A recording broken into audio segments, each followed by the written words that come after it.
Good morning.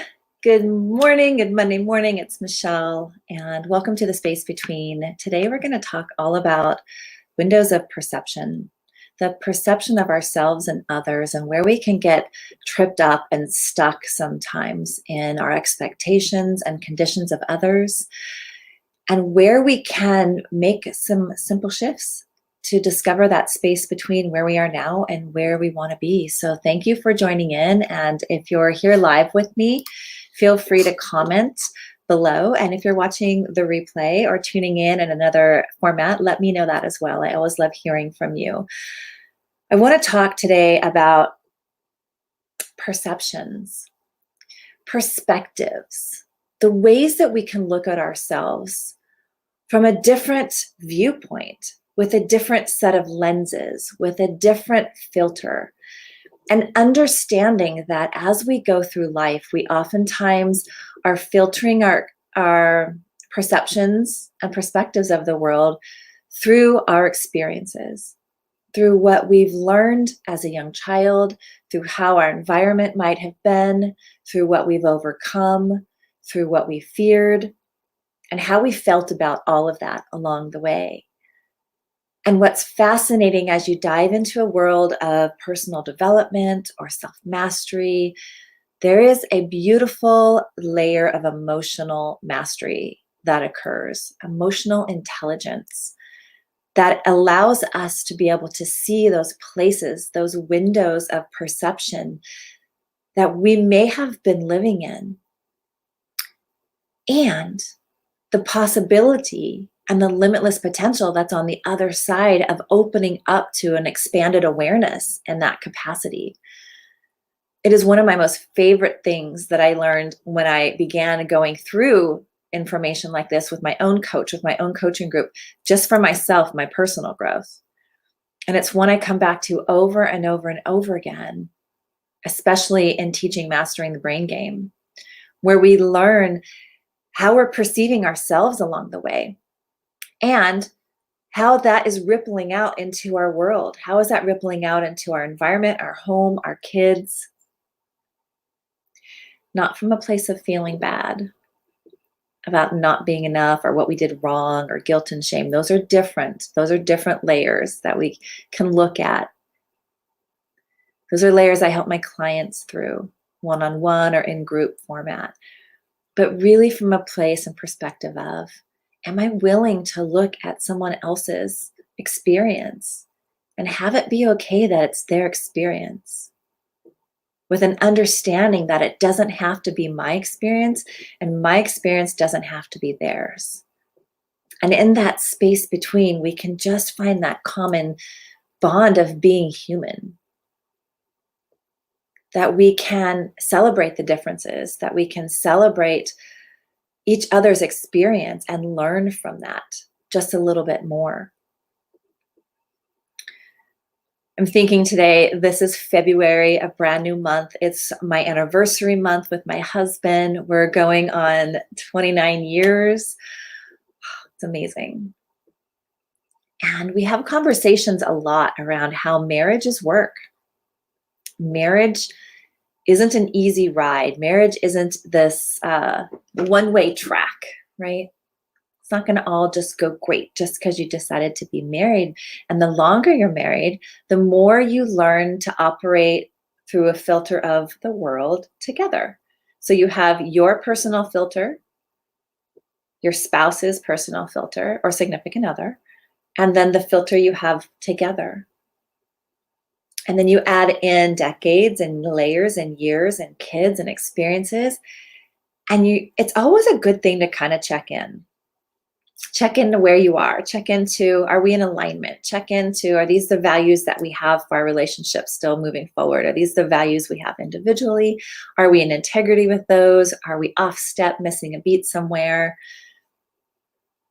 And really be honest in that conversation. And I'm really grateful today. I have the most amazing husband who is able to take this journey with me and have his own experience and own journey and allow me to have mine, and together be able to have these conversations to where we can be like, hey, let's look at this and see where we can make improvements. Or let's look at this and honor that this isn't working in different areas and aspects. And it's inspired me to have conversation today around perception. Who are we thinking we need to be? And are we truly being ourselves in those moments, expecting someone else to be just like us? Are we allowing space for that to grow and evolve and develop? And for that matter, when we're having these relationships with our kids as they're growing, are we listening to what they're saying and honoring that and expressing in a way that is being received from our side as a parent as well? We covered one of the windows of perception is as and just some information too, and like transformation and transformational space that I wanted to share today because it's just fascinating to me. And let me know in the comments below if it fascinates or gives you these aha moments as well. But when we're younger, we have our model of the world perceived by the time we're about 6 years old. And what's fascinating is these lenses, these filters I talk about a lot of times, the way we're looking at life, there can always be another way. We just maybe not have experienced that or believe that it's true for ourselves because it hasn't been in our experience. But just knowing that intellectually, logic, mind-wise, that there are more than one way to look at things in life, that awareness and willingness to live in that space can open up a broader perspective, right? So if you think of being 6 years old, you're starting school, you're learning new experiences, it's very fascinating to know that the human mind doesn't even begin to filter until after the age of 8 or so. So for a time, it's absorbing everything in the environment, everything it's being told, things about our parents, things our parents said, things what they believe. And we're getting an experience of the world through that. And there's nothing we can really do in that moment. We're not aware. We don't have the capacity to understand the filtering system. But as we get older and as we learn emotional and self-mastery tools, we can better understand that perhaps the way we've seen things is because of the experience that we've had or the things we've told ourselves we don't want to experience anymore because whatever happened, right? But that we don't have to live in that.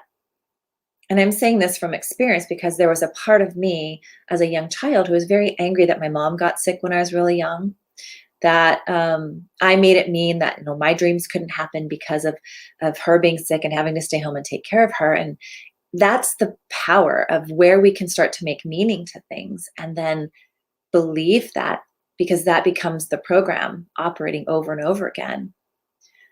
And sometimes when that program's running, we can get these meanings of I'm not enough, or, I just need to do all the things to make you happy, these people-pleasing kind of aspects.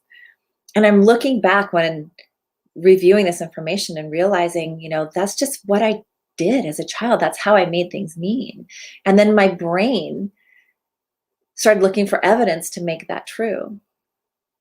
And what I love teaching my clients is if we can make that true, then we can make our biggest dreams also a reality. We can literally create the reality that we want with a willingness to just observe what's going on and the power to be able to change our mind, to change the thoughts, to change the perspectives, to open the perceptions, to love ourselves and forgive ourselves in those areas where we've been judging really hardly.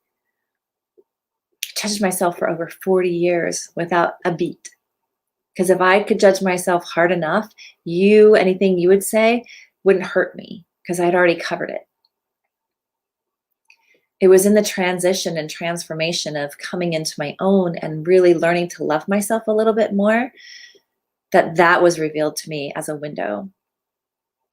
When I had people saying nice things to me, when I was in a group standing in a room and we had to receive compliments, that was so much harder for me than listening to going around the room and having somebody tell you something that may not be true.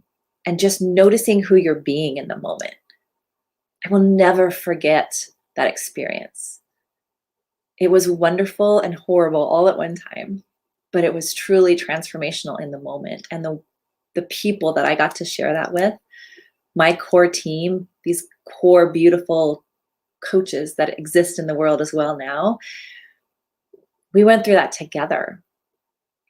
It was safe to be able to see ourselves where we won't always want to. It was safe to be seen in a way that we don't sometimes perceive ourselves in being. We're always the last to know. Have you ever noticed that? We'll tell our friends, oh, you're so smart, you're so beautiful, you're so intelligent, and we just admire all of these things, but we fail to understand that we admire them because they're a part in us we haven't acknowledged yet, that it's in us too. And these windows can oftentimes bring up a lot of, we call them triggers, emotional responses to like what you don't think is right in the world, or what you don't think that person is good at, or they could possibly be this way. And those are areas for us to look at ourselves as well. And they're really powerful, and they can be really uncomfortable. And as we lean into them, they can be so insightful into those places we can just love ourselves a little more, forgive ourselves for where we are holding on to things that we don't need to anymore. They served for a while, but they're coming up to release, and move into this new version of ourselves. And so then we enter into a conversation of, in our relationships, in our 29-year marriage, in our money relationships, in our definitions of wealth, in our definitions of health, all the ways, all the areas we perceive information, we have perspectives on it, and where can we open that up? It's where we learn the most. The problem with human behavior sometimes is we don't want to go to the place that makes us uncomfortable. And so we never get to experience the other side of that. I've had moments where we get to experience the side of, oh, I've got this website ready to go and I'm nervous. I don't want to share this with the world. I'm worried what they're going to think of me, but yet I'm so excited. And you find yourself on one side being so excited and the other side so scared. You have to leap. I oftentimes say there's like a bridge you don't feel like you can cross, but the truth is it's going to require a leap of faith, a leap of trust in yourself, a leap of allowing yourself to go look at that place in you and maybe asking for help in that place you're feeling stuck. I wouldn't ask for help. I had thought I had to trudge through it. I had to climb the mountain by myself. I had to pull myself up out of this, right? The shame was in asking for help, like I couldn't get it done in any aspect of my life, in my health, in my business, in my wealth, in relationship. And sometimes in the relationship part, it was literally just having a conversation that I was afraid to have. It's all those little spaces between. And as we lean into those, and we allow ourselves to just see what happens when we do, and we find a way to love through it first, give ourselves more love, not have a heated conversation, but a loving conversation, being open to receive as well as share. Be open to hear what we may not want to hear, so we can take a look and see if it's a change we want to make within. They're the greatest gifts that I've ever found. Because on the other side of that is freedom in who we truly want to be, and clarity in what we want for ourselves, not what we don't want, what we want.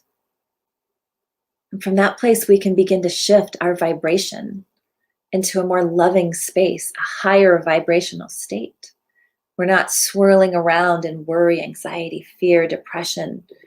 We're allowed to learn to walk our way up and through and continue on and with these perspective and windows of perception that allow us to see ourselves and choose for ourselves something a little bit more. To dare see ourselves on the other side of everything we've always known that kept us comfy and safe. To see what we might explore. To just see what happens when we go there. And we go there from a place of just collecting data, not judging, being our observer, just openly observing and going, oh, that's interesting. Well, that one's not very comfortable, but it's interesting. And then making a choice in what we want instead, how we want to feel instead. It's powerful, powerful work. And once you see, you can't unsee. right? You can pretend, but once you release that filter, clean the window, take a couple layers of lenses off, it's an opportunity to put new ones on, or see clearer, or see with a new set of eyes, feel in your body and connect the two. It's what I'm so passionate about now because I've taken the journey. I still take the journey. And by the way, when we're human, we're never going to be done in these opportunities to learn more about how we're being in the moment. We clear away the cobwebs of all the shoulds, the need tos, and the have tos, and we step into that next version of ourselves because it's available. Not because we're not enough, but because it's available and we're curious and open. Because we belong there. Because we have value, because what we have to bring to the world has value, because our energy in that space of love has value. And that ripple effect is powerful, and it can begin to shift and inspire others to do the same thing.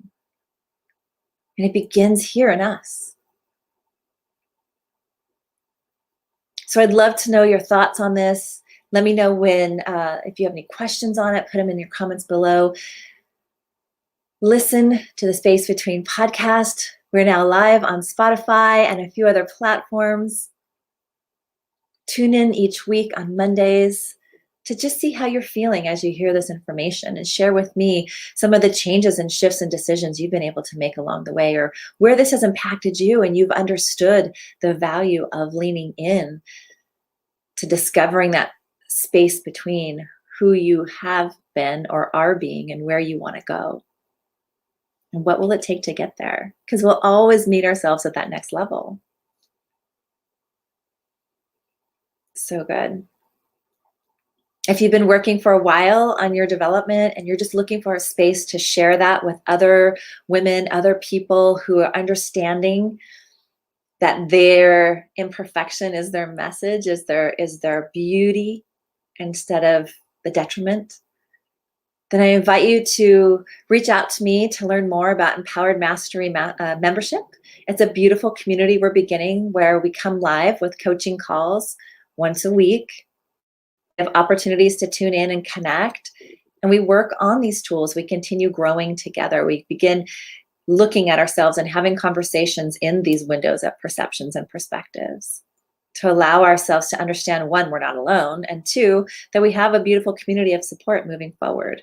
And right now, this world needs support. This world needs to understand what's happening. You may be going through shifts you don't even understand, but this old way of living isn't going to keep you where you want to go anymore, and you're not really sure where you're headed. It's really great to get in a community who understands that they've been there, they get it, and what's available for you moving forward. So thank you for tuning in. I can't wait to talk again on our next episode. And again, I'll be posting links for catching these replays as an official podcast now. So I'm really glad that you joined us today, and I hope you have a magnificent week. Lean into love. Where can you love yourself just a little bit more today? And from that space, what is that one next thing you need? Take care, and I'll talk soon. Bye.